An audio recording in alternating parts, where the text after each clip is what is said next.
Roughly 60 teachers in the Central Valley School District will lose their jobs. A loss of funding has handcuffed the school district.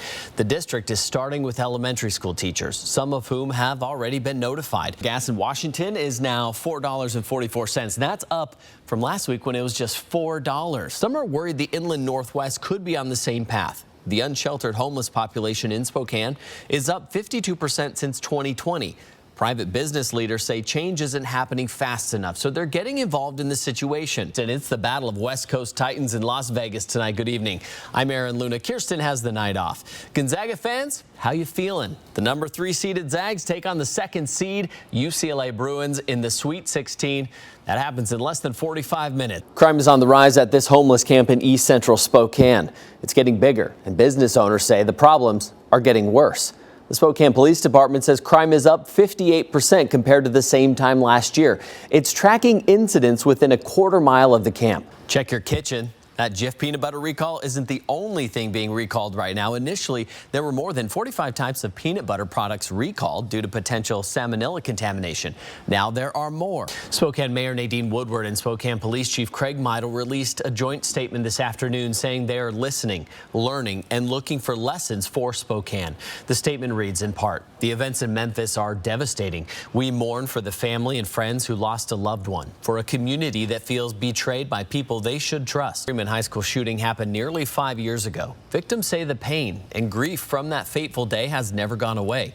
3 students were shot. 1 lost his life. The shooter still alive and awaiting his final sentencing. Before we move forward, a look at where we've been. 2 years ago, March 11th, 2020, the World Health Organization declared COVID-19 a global pandemic. Our lives changed. 2 months later, in May of 2020, U.S. unemployment surged to 14.7%.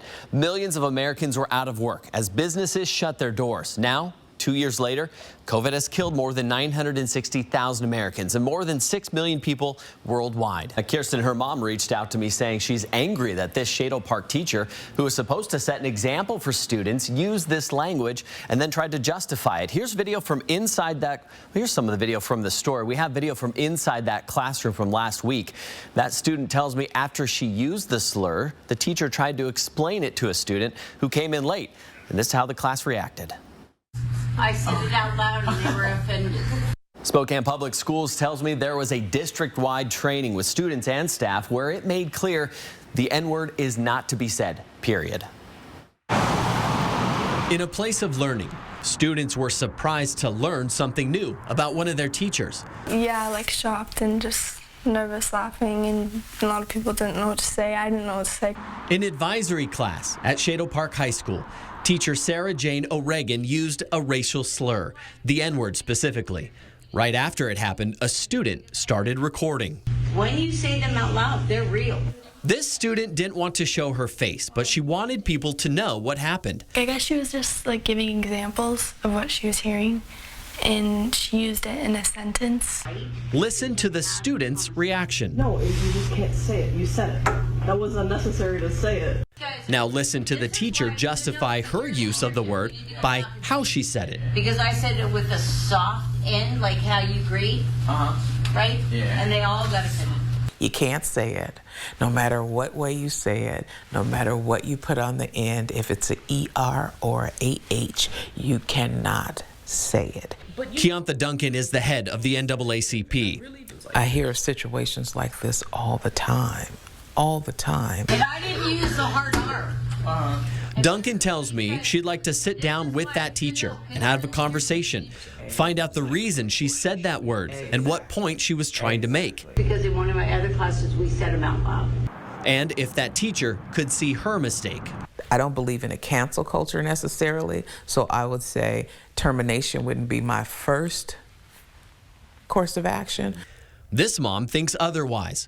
I was angry immediately. Her daughter was there when O'Regan used the N-word. I think she needs to go. When I was sent the video, I immediately reached out to Spokane Public Schools. A spokesperson said the district was aware of the incident, that the district takes reports of this nature very seriously and would continue to investigate. While she couldn't talk specifically about this teacher, the district's director of diversity training said students and staff went through training this year to avoid issues just like this. Spokane Public Schools does not condone the use of N-word by staff or students in relation to staff, even if it is reading text or a student is being disciplined. 2 years ago, the district passed an equity resolution. It heard from students, staff, and parents that the use of racial slurs wasn't being taken seriously enough and something needed to be done.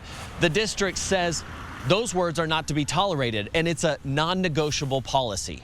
Instead of going to the panic of not knowing how to address it and maybe pushing it under the rug, we're no longer doing that. We're facing it head on. If a teacher uses the N-word in class, the district says it will investigate. That could lead to termination or mandated training and education.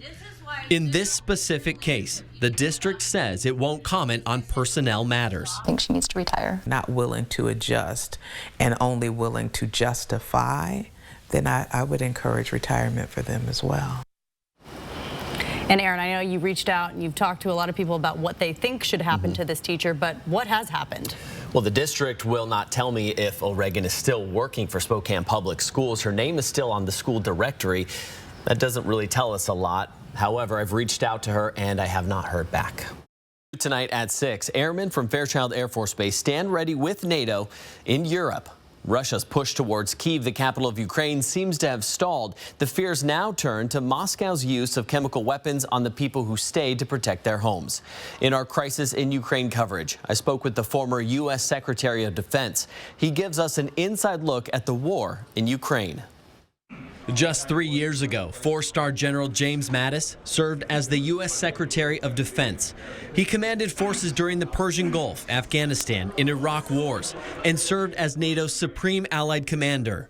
War is his business. I can only look away if I want to lose my moral compass. We'd better look at it. These are innocent people. We caught up with the retired general during a lecture series at WSU, just a short walk from where he was born. What are our chances that we'll actually escalate into a direct confrontation with Russia right now, in your opinion? Well, first of all, it's a good question to ask. It's not one you can deny and push away, say, I'm not going to look at that, I'm going to go whistling past the graveyard. Wars are fundamentally unpredictable. Mattis says the unity of the European Union and NATO will help limit the expansion of the war.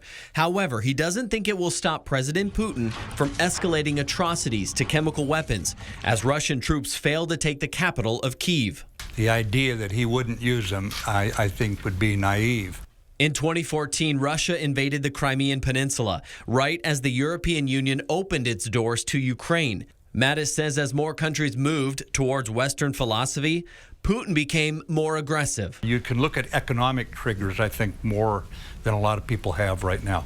With Germany stopping the opening of Nord Stream 2, the major gas pipeline from Russia to Germany, Russia is feeling the pressure even more. But so is Germany, as it and much of Eastern Europe relies heavily on Russian energy. Putin has upended the security architecture with the biggest war in Europe since World War II.